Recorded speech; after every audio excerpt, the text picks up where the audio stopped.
thought I was just tired from working doubles. I thought the dizziness was stress, the empty fridge was bad planning, and the fact that my bank account hit $12 on a Tuesday was somehow my fault. I had a full-time nursing job, overtime every other week, and I couldn't afford lunch. It took my father, standing in my kitchen, opening cabinet after bare cabinet, his face going white, to say the words out loud that I had been too exhausted, too ashamed, and too in love to say myself. "Jess," he said, his voice dropping to something I hadn't heard since my mother's funeral, "your husband is feeding his mother while you starve." And then everything I had been explaining away for 14 months collapsed at once, like a wall that had been quietly cracking from the inside, and I finally saw the ruin underneath. The worst part wasn't that he was right. The worst part was that I already knew, somewhere in the part of me I had been carefully not listening to, and I had kept going to work anyway, kept smiling at Daniel over the dinner table he had bought with my credit card, kept telling myself that Brenda, his mother, who had moved into our second bedroom temporarily after her landlord raised the rent, was just going through a hard time, and that hard times end, and that we were family, and family carries each other. What I did not know yet, standing in that kitchen while my father's jaw went tight, was that the carrying had only ever been going one direction, and that it had been engineered that way from the very beginning. I need to take you back to before, to the version of my life that I believed in completely, the one I had worked for, scrimped for, built shift by shift in the fluorescent-lit corridors of St. Agatha's Hospital, where I had been a registered nurse for 6 years. I need you to see what I saw, to feel how solid it all seemed, so that you understand exactly how thorough the dismantling was. Daniel and I had been married for 2 years when this story really starts, though we'd been together for 4. We met the way people meet when they're both too busy to date properly, at a mutual friend's birthday dinner, both of us arriving late, both of us ending up at the wrong end of the table, both of us making the best of it. He was an electrician, reliable and calm, with big hands and a habit of listening with his whole body, leaning in, nodding slowly, actually hearing you. I fell for the listening. That was what I told my best friend Claire the morning after. Not his shoulders, not his eyes, the listening. I should have been more careful about what I told him. Our apartment was on the 3rd floor of a building on Maple Creek Road, a wide 2-bedroom with original hardwood floors that I had refinished myself on a long Labor Day weekend, down on my knees with a rented sander, coming up for air smelling like sawdust, and feeling, for the first time in years, like something was truly mine. I had moved in first, paid the deposit, signed the lease, all before Daniel came. He moved in 8 months before the wedding, and it made sense, it was practical, but the lease stayed in both our names afterward, and the deposit receipt, a thing I had forgotten about entirely, stayed in a folder in the bottom of my filing cabinet, where I would not think about it again until it became the most important piece of paper in my life. I loved that apartment. I loved the kitchen with its south-facing window that caught the afternoon light and turned the whole room amber by 4 o'clock. I loved the way the radiator knocked and hissed on cold mornings, a sound that had started to feel like companionship. I kept a small herb garden on the windowsill, basil, mint, a struggling rosemary that never quite thrived, but that I refused to give up on. I bought good coffee beans and ground them myself every morning. These are small things, I know. But I want you to understand the texture of the life I was protecting, because it wasn't just money. It was mornings. It was the smell of rosemary and coffee and Daniel's shampoo, and the particular quality of light at 4 in the afternoon. It was everything I had made, and it was being eaten. Brenda arrived on a Thursday in October, 14 months before the morning my father stood in my kitchen. She arrived with 6 suitcases, a box of framed photographs, a slow cooker, and an explanation that shifted every time I replayed it. The landlord had raised the rent. She couldn't cover it on her fixed income. It would only be a few weeks, just until she sorted something out.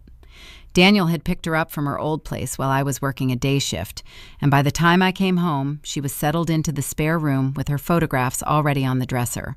a room I had been using as a home office, my desk pushed to one side, my files in a stack against the wall, as if they were the intrusion. I stood in the doorway holding my work bag, still in my scrubs, and I looked at the framed photo of a young Brenda on a beach somewhere, bright and laughing, and I told myself, she's his mother. It's temporary. You can work from the kitchen table. Brenda was not what you would call openly hostile. That was the thing that made it so hard to name. She was warm in a way that always felt slightly off-center, like a picture hung crooked that you kept almost but not quite fixing.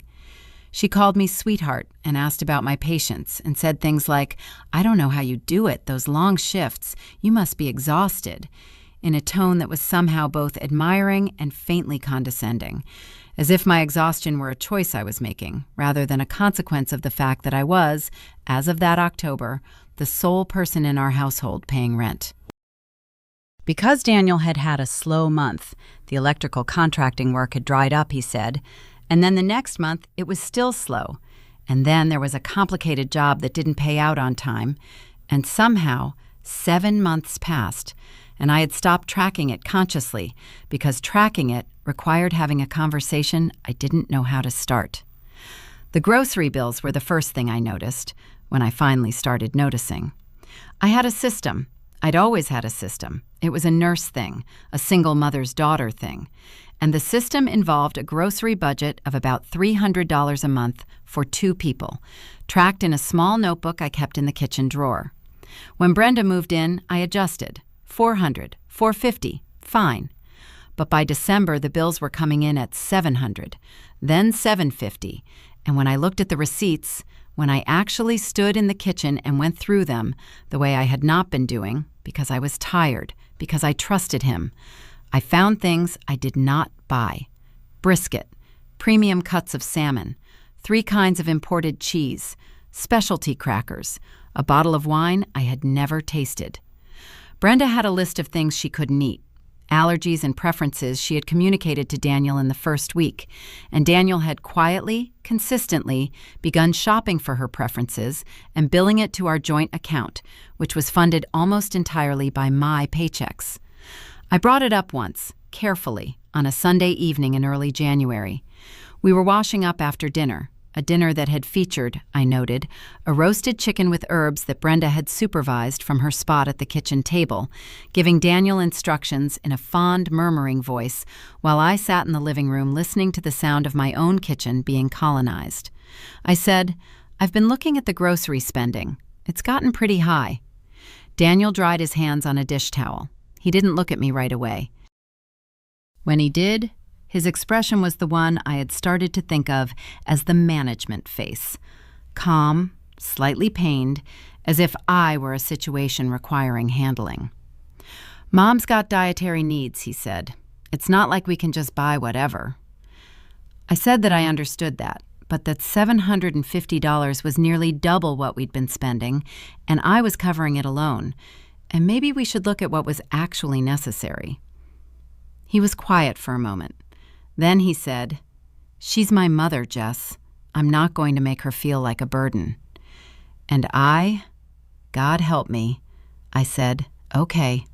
And I put the receipts back in the drawer, and I went to work the next morning at 5:45, and I did not bring it up again for 4 months. In February, I picked up a second shift rotation. It wasn't optional exactly, but I told Daniel it was, because I didn't want to have the conversation that would follow if I admitted we needed the money.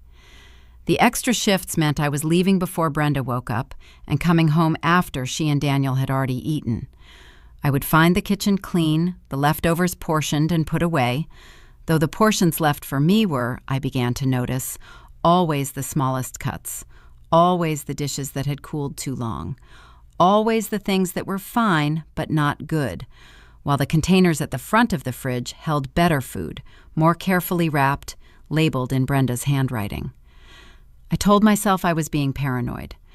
I ate standing at the counter at 9:30 at night, still in my scrubs, and I told myself I was just tired, just sensitive, just reading into things. Claire saw it before I did. Claire, who had known me for 15 years, who had been my college roommate and my maid of honor, and the person I called when my mother died. Claire came over for coffee in March on a rare Saturday I had off, and she stood in my kitchen and watched me make coffee with the last of the good beans. And she watched Brenda come in and suggest, sweetly, that actually she and Daniel preferred the milder roast. And she watched me put the good beans away, and afterward, in the car, Claire said, "How often do you do that?" I said, "Do what?" She said, "Put yourself away." I laughed it off. I told her she was being dramatic. I drove home, and I found that the grocery order Daniel had placed that morning, I saw the confirmation email because we shared an account, totaled $428. On a week when I had eaten crackers for lunch 3 days running because I kept forgetting to make time to eat, and the hospital cafeteria was expensive, and there was never quite enough in my personal account to feel comfortable spending money on myself. $428. I closed the email, and I charged my phone, and I went to bed. The dizziness started in April. I was 6 hours into a 12-hour shift when I had to sit down at the nurse's station because the corridor tilted. My supervisor, a woman named Donna, who was 48 years old and had seen everything twice, looked at me across the desk and said, "When did you last eat a real meal?" And I opened my mouth to say, "This morning," and realized that what I'd had that morning was half a cup of coffee and a handful of almonds, because the bread had been finished and the eggs were on Brenda's list, and I had told myself I'd grab something at work, and then hadn't. I said, "This morning anyway," because I was ashamed. Donna gave me a granola bar from her drawer and told me to eat it and said nothing else, and the kindness of it nearly undid me completely. That was a Friday. On Saturday, my father came. He came because I had called him 2 weeks earlier, a call I had kept very brief and very vague. "Just checking in, Dad. Everything's fine, just tired." But my father is a man who raised me alone from the age of 9, who learned to read my voice the way you learn a second language when you have no choice. And he heard something I had not said. He drove 4 hours. He didn't tell me he was coming. He knocked on the door at 10 in the morning, holding a bag with bagels and cream cheese and good coffee beans, the same brand I used to keep in my cabinet, the one that had been replaced with the milder roast. And he walked in, and he hugged me, and then he did what he always did. He went to the kitchen to make coffee, and he opened the cabinet, and he stood there for a moment, and then he opened the next one, and the next, and the refrigerator, and he was very quiet. Brenda was out. Daniel was at a job, a real one this time. The work had picked back up in spring. My father stood in the middle of my kitchen in the amber afternoon light I had loved so much, and he looked at me with an expression I recognized because I had seen it once before, at the hospital 7 years ago, when he had come to tell me my mother was not going to recover. The face of a man who had hoped he was wrong and discovered he was right. He said, "Jess, talk to me." And I started to say, "It's fine, Dad, I've just been busy." And the words dissolved somewhere in my throat, and what came out instead was something between a laugh and a sound I had never made before, something that came from the place where I had been storing all the things I had refused to say. And I sat down on the kitchen floor, just sat down, right there on the hardwood I had refinished myself, and I cried in a way I had not cried since my mother. My father sat down next to me. He put his arm around me. He didn't say anything for a long time, and then he said, "Tell me everything." So I told him everything, about the grocery bills and the almonds and the granola bar and the replaced coffee and the portions at the back of the fridge, about Daniel's slow months, about the way I had stopped looking at our bank statements because looking at them required doing something about what I saw, about the dizziness, about the crackers. I talked for 40 minutes, maybe longer, sitting on my kitchen floor, and my father listened the way Daniel used to listen, with his whole body leaning in. And when I was done, he was very still for a moment, and then he said the words that cracked everything open. "Jess, your husband is feeding his mother while you starve." He paused.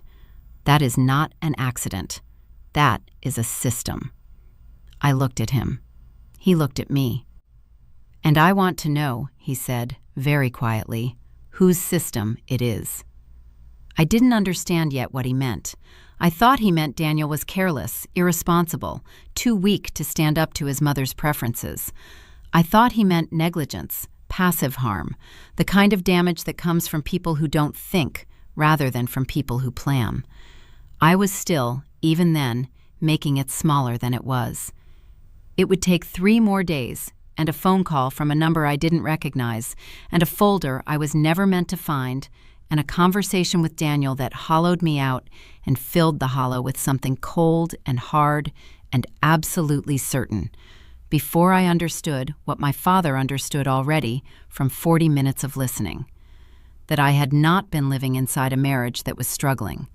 I had been living inside a mechanism designed to extract everything I earned and leave nothing for me, and the mechanism had been running, quietly and efficiently, for over a year. My father stayed the night. He slept on the couch. Brenda's room was occupied, though he didn't comment on that, not directly, just noted it with a look. And in the morning he made coffee with the beans he'd brought, and he sat at my kitchen table and he said, "I want you to pull up your bank statements, all of them, from the last 14 months. I said Daniel handled the joint account. My father said, "That's not what I asked." I got my laptop. We sat at the kitchen table for 2 hours that Saturday morning, my father and I, with the laptop open between us and 14 months of bank statements spread across the screen like an anatomy of something I hadn't wanted to see. My father did not speak much. He had a yellow legal pad that he'd pulled from somewhere. He always traveled with one, a habit from 30 years of working in logistics, and he made notes in his small, precise handwriting while I scrolled. The coffee he'd made sat between us, growing cold. Outside, the south-facing window was doing its amber afternoon thing, flooding the kitchen with light that felt obscenely warm and ordinary, given what we were finding. The numbers told a story I had been writing without knowing it. Over 14 months, the joint account, which I funded with my nursing salary, which came to just under $4,000 a month after taxes, had hemorrhaged money in patterns I could now, looking at them in sequence, recognize as deliberate. Grocery runs averaging $650 a month, utility bills that had climbed by 60% after Brenda arrived, because Brenda kept the heat high and ran the dishwasher twice a day and took long baths. Small charges from a pharmacy that I did not recognize, supplements, my father noted, premium brands. A charge from a furniture store, $412 for what I did not know. 2 transfers to an account I did not recognize, each for $300, 3 months apart. My father circled those. He wrote the account numbers down. He did not say what he was thinking yet, but the way his jaw moved told me. By the time we finished, I had contributed just under $54,000 to that account over 14 months. Of that, approximately $11,000 was rent and utilities, our share. Approximately $9,000 was groceries. The remainder, nearly $34,000, had moved through the account in ways I could only partially trace, and what I could trace pointed in a single direction, toward Brenda's comfort, Brenda's needs, Brenda's preferences, and toward those 2 mysterious transfers that my father had circled twice. $34,000. I was a nurse. I worked 12-hour shifts. I ate almonds for breakfast on the days the bread ran out and charged Donna's granola bar in my memory like a debt. $34,000. The transfers, my father said. He tapped the legal pad. "Do you know this account number?" I told him I didn't. He said he wanted me to ask Daniel directly, today, before he got a chance to prepare an answer. I said Daniel wasn't home. My father said, "Good. Then let's find out what we can before he is." I want to tell you that I objected, that I said, "Dad, we can't go through his things," and held firm on some principle of privacy. I didn't. I think the part of me that would have said that had been slowly starved, along with the rest of me. And what was left was the part that had been eating crackers for lunch and watching the grocery bags arrive full of food I wouldn't touch. And that part was done objecting on principle. I went to the bedroom. I went to the filing cabinet in the corner that Daniel kept locked. I had a key. It was a shared cabinet. I had just never opened his section. And I opened his section. The first thing I saw was a folder, brown, legal-sized, fat with papers. It was labeled, in Brenda's handwriting, not Daniel's, Brenda's. I recognized the looping B, the particular way she wrote her R's. Home planning. I stood there for a moment with the folder in my hands. The room was very quiet. I could hear the refrigerator humming in the kitchen, and underneath it my own pulse, which had started doing something strange and fast. I thought, it's probably nothing. It's probably insurance documents. It's probably something completely explainable. I opened the folder. It was not insurance documents. The first page was a printout from a real estate website, a listing for a 2-bedroom condominium in a development about 40 minutes outside the city. The listing was dated 8 months ago. At the top of the page, in Brenda's handwriting, was a circled number, $287,000. Below it, DP needed, approximately $57,000. Below that, with a small arrow pointing to the number, Jay's salary savings by March? I read those words 3 times.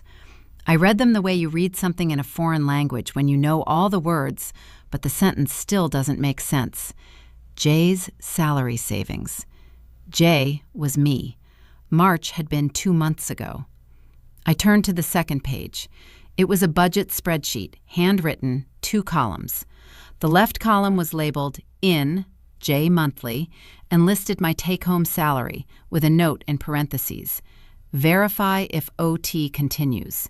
The right column was labeled out, household, and listed every expense, rent, groceries, utilities, pharmacy, the furniture store charge I'd wondered about, with amounts beside each one that matched, almost exactly, the figures on our bank statements.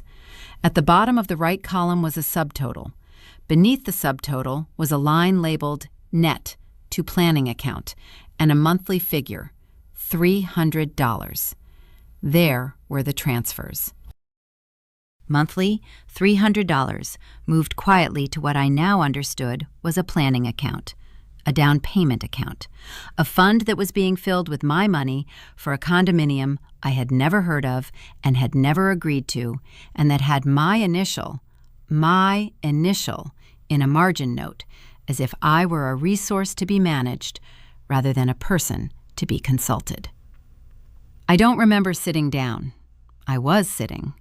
The floor of the bedroom was cold through my jeans. I had sat down on the hardwood, the folder in my lap, the pages spread around me like wreckage. I could hear my father in the kitchen, the soft sound of him refilling the kettle.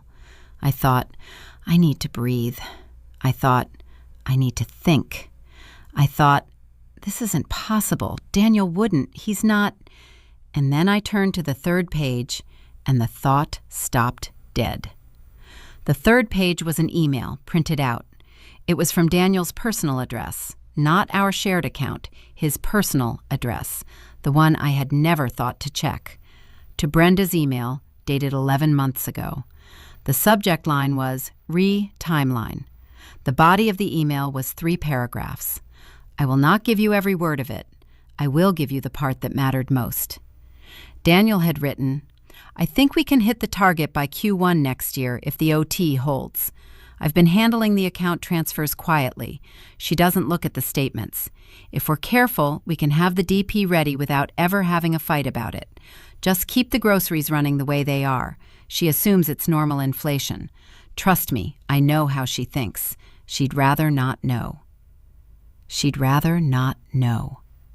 I sat on the bedroom floor and I read that sentence 6 more times. She'd rather not know. 11 months ago, my husband had written to his mother that he understood my psychology well enough to exploit it. that my tendency to trust, to give the benefit of the doubt, to avoid conflict, was a feature of his plan, not a flaw in it. He had studied me. He had identified my pattern of looking away and built a financial extraction mechanism designed specifically to run in that blind spot. He was not a passive man who had failed to stand up to his mother. He was the architect. My father appeared in the doorway. He looked at my face and then at the pages around me, and he came and sat next to me on the floor without a word. I handed him the email. He read it. The tendons in his jaw moved. He was quiet for a very long time. Then he said, carefully and evenly, "Jess, listen to me. I need you to do one thing right now and only one thing. Don't confront him tonight." I looked at him. He said, "Promise me, not tonight. We do this right or we don't do it at all." I promised.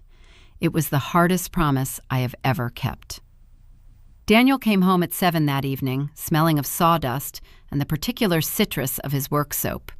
He came into the kitchen, kissed me on the top of the head, the way he always did, the way he had always done, a habit that now felt like a costume piece, a prop in a performance I had not known I was watching, and shook my father's hand with what appeared to be genuine pleasure.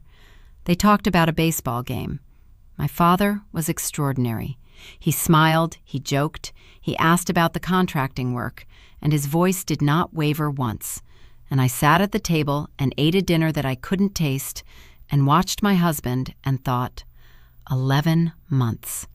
You did this for 11 months, and then you kissed me on the head and asked how my shift went.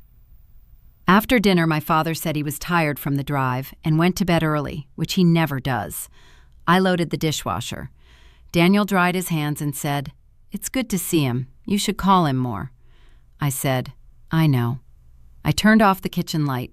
I went to the bathroom and I stood at the sink for a long time looking at my own face, which was very calm, which I did not entirely recognize. And I thought, tomorrow.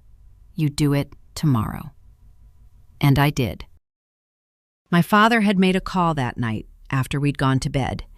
He had a friend, a woman named Patricia, who had been his work colleague for 20 years and who had, on leaving logistics, become a family law attorney.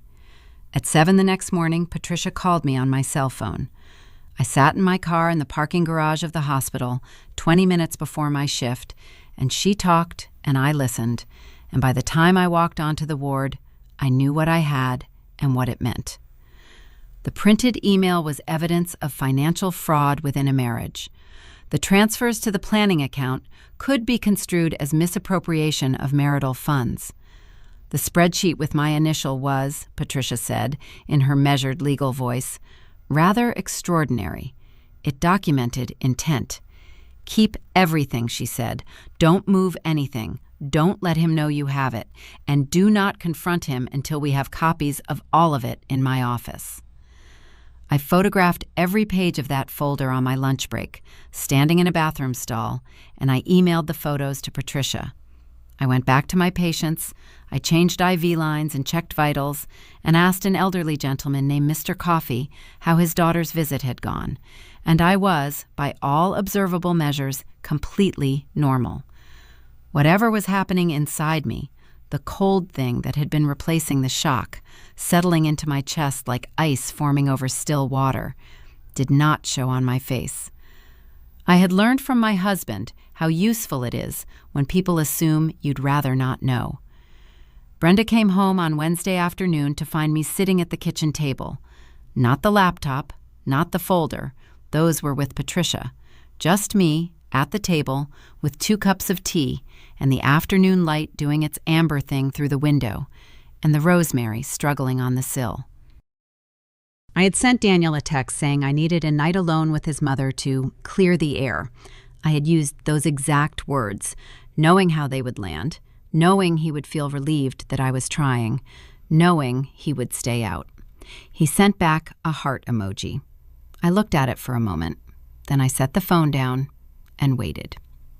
Brenda came in and saw me, and her face did its usual complicated performance. The warm surprise, the fond concern, the slight adjustment around the eyes that I now read clearly as recalculation. She said, "Oh, sweetheart, I didn't know you'd be home early." She began taking off her coat, moving toward the kettle, falling into the comfortable choreography of occupying my kitchen as if it were her own. I said, "I made tea. Sit down." Something in my voice, the absence of apology in it maybe, the flatness, made her stop. She looked at me. She sat down. I let the silence go for a moment. The radiator knocked. Outside, someone's car door slammed. I wrapped both hands around my mug and I looked at Brenda. Really looked at her. At the careful softness she had arranged on her face, the practiced warmth, the reading glasses pushed up on her head like a prop. And I said, "I found the folder." The warmth on her face did something interesting. It didn't disappear immediately. It compressed like a material under pressure. Then it rearranged itself into something else, a rueful, almost indulgent expression, as if I were a child who had discovered a surprise party too early. She said, "Jess, I think you may be misunderstanding." I said, "The home planning folder, in the brown legal file in Daniel's cabinet, with the real estate listing, the budget spreadsheet, and the printed email." The indulgent expression stopped. She was very still. "Brenda," I said, and my voice was so quiet I almost couldn't hear it myself, "you used my salary as a down payment fund for a condominium I don't know about, with my husband's active cooperation, for 11 months. I want you to tell me something true. Just one thing. Has Daniel already made an offer on the property?" She stared at me. The silence stretched. And then, because she was who she was, because her instinct even now was to manage rather than retreat, she said, "We were doing this for the family, for your future. You were never going to do it yourself. You never plan ahead." I said, "Has he made an offer?" A pause. Then, "A preliminary one, nothing signed." There it was, a preliminary offer. My husband had submitted a preliminary offer on a property using funds diverted from my paychecks in a plan co-authored with his mother, without my knowledge or consent, while I ate almonds for breakfast and got dizzy on the hospital floor and thanked Donna for her granola bar. I stood up from the table. I picked up my mug. I walked to the sink. I stood there for a moment with the water running over my hands, very cold, and I let it run, and then I turned it off, and I dried my hands, and I turned around and I said, "You should start looking for somewhere to live. You have 2 weeks." She began to speak. I said, "I'll be filing a report with the bank's fraud department about the account transfers. My attorney has already been briefed. If you'd like to discuss anything further, you can contact Patricia Mercer's office." I put a business card on the table. Patricia had given me a stack. I walked out of the kitchen. Daniel came home at 9. I was in the living room. I had a glass of water. I was not shaking. The cold thing in my chest had settled into something permanent and oddly clean, the way a bone feels after it's set, solid and a little numb and fundamentally different from before. He came in, and I could tell from his face that Brenda had already called him. He stood in the doorway looking at me with an expression I had never seen on him before. Not the management face, not the fond listening face, something ragged and frightened and younger than he was. He said, "Jess." I said, "Sit down." He sat. I told him what I knew. I didn't perform it. I didn't raise my voice. I laid it out the way Patricia had advised, factually, completely, without leaving space for him to interrupt with explanations I had already heard in my head 100 times. The folder, the spreadsheet, the email. She'd rather not know. The preliminary offer, the $34,000. When I finished, the room was very quiet. Daniel had his elbows on his knees and he was staring at the floor, and he looked, I thought, genuinely wrecked. Not by guilt exactly, but by the collapse of the version of events he'd been living in, where this was a plan that would eventually make me happy, where he was doing something for our future and I just didn't understand yet. He said, "I was going to tell you. When it was done, I thought you'd, I said, you thought I'd rather not know? He stopped. He looked at me. I said, you wrote that, to your mother, 11 months ago. He was quiet for a very long time. Then he said, I'm sorry. I said, I know. I stood up. I said, I need you to cancel the preliminary offer, in writing, tomorrow, with me copied on the communication. And I need you to transfer the full amount from the planning account back to our joint account by the end of the week. He nodded. He said, and then? I said, and then we'll see. I want to tell you that was the end of it. It wasn't. There was a week of Daniel sleeping on the couch and Brenda making pointed remarks about ingratitude before she finally, on day 11, packed her 6 suitcases and her box of framed photographs and her slow cooker and left. There was a meeting with Patricia where the bank transfers were officially documented and a formal letter sent to Brenda's new address outlining the legal exposure.